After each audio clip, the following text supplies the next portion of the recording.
Hello बच्चों, let's read the question. The question is name any 5 methods of preserving food. How do you preserve cooked food at home?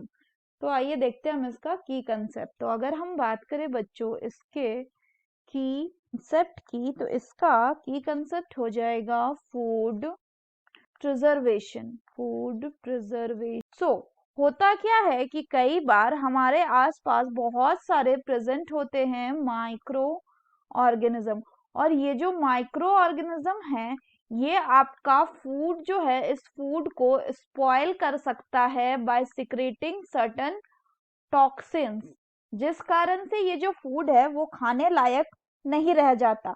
और spoil हो गया अगर food हमारा एक बार, तो वो फूड जो है it will emit bad smell, और उसमें टेस्ट भी बैड होगा और कलर चेंज भी हो सकता है, और ऐसे फूड को खाने से हमें फूड पॉइजनिंग के भी चांसेस होते हैं.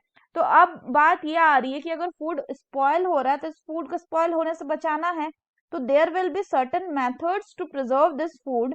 जैसे अगर हम बात करें तो घर में use of the salts and edible oil, edible oils, ये क्या करते हैं, they check the growth of, they check the growth of micro organism, micro organism और दी माइक्रोब्स, और इसलिए इनको हम क्या कहते हैं, इसको हम कहते हैं प्रिजर्वेटिव्स.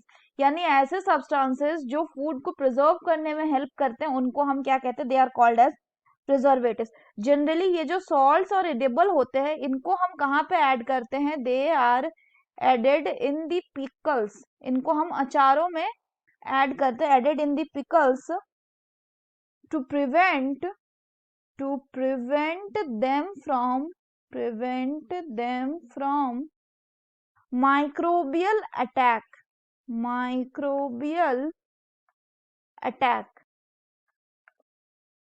इसके अलावा अगर हम बात करें तो फर्दर और कुछ जैसे आपका प्रिजर्वेटिव होते हैं उनको हम क्या बोलते हैं, उनको हम बोलते हैं, जैसे कि एग्जांपल में हो गया आपका sodium, sodium benzoate, sodium, sodium metabisulphate, meta bisulphite, ये सारे क्या हो गए, ये सारे कॉमन एग्जाम्पल हो गए प्रिजर्वेटिव्स के, और इनको यूज किया जाता है जैम्स में to check the food spoilage. तो ये जो पहला मेथड हो गया इसको हम क्या बोलते हैं, this is via chemical methods, यानी सर्टेन केमिकल्स का हम यूज कर रहे हैं to prevent the food spoilage.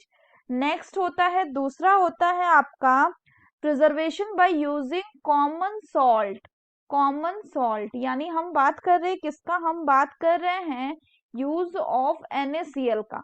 तो NaCl को यूज करके हम किसको प्रिजर्व करते हैं, इसको यूज किया जाता है टू प्रिजर्व एंड फिश, और this meat and fish are covered with dry salt to check the growth of bacteria. Generally salting को हम यूज करते हैं to preserve amla, raw mangoes etcetera. तीसरा जो होता है, तीसरा हम प्रिजर्वेशन कैसे करते हैं, तीसरा होता है आपका preservation by using, preservation by using sugar, sugar के यूज से. तो शुगर के यूज से हम प्रिजर्व करते हैं किसको, जेम्स को, जेलीज को एक्सेट्रा. तो यहाँ पे होता क्या है कि आपका बच्चों जो शुगर होता है ये शुगर आपका जनरली रिड्यूस कर देगा किसको, it will reduce the moisture content. ये किसी भी जो आपका जेम्स एंड जेलीज इसके मॉइस्चर कंटेंट को ये रिड्यूस कर देगा, और thereby it will inhibit the microbial growth, जो कि फूड को स्पॉइल करते थे, माइक्रोबियल ग्रोथ. नेक्स्ट बात करें तो फोर्थ हो गया क्या कि by the use of oil and vinegar, by the use of oil and vinegar. तो होता क्या है कि ये जनरली यूज होता है to prevent pickles because bacteria cannot live in such environment.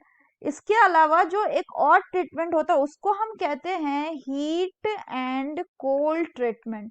Heat and cold treatment, या इसको हम दूसरे शब्दों में क्या कहते हैं, इसको हम कहते हैं बच्चों आपका पैस्चराइजेशन। पैस्चराइजेशन, तो इस प्रोसेस में हम क्या करते हैं कि पैस्चराइजेशन में आपका, जैसे मान लीजिए एग्जांपल से हम समझते हैं कि जो मिल्क है, हमने मिल्क को लिया, इस मिल्क को हमने गर्म किया, इसको हमने हीट किया, this is heated at 70 degree celsius, और वो भी कितने देर के लिए, वो भी 15 to 30 सेकेंड्स के लिए। इसके बाद इस मिल्क को हम क्या करते हैं, इसको हम रैपिडली कूल करते हैं, रैपिडली कूल करते हैं। और ऐसा करने से क्या होता है कि जो उसमें प्रेजेंट बैक्टीरियाज या माइक्रोब्स है वो मर जाते हैं। तो इसके बाद रैपिडली कूल करके फिर हम इसको स्टोर कर लेते हैं to prevent the growth of microbes. So that's all for the question बच्चों। Hope you understood it well. Best of luck.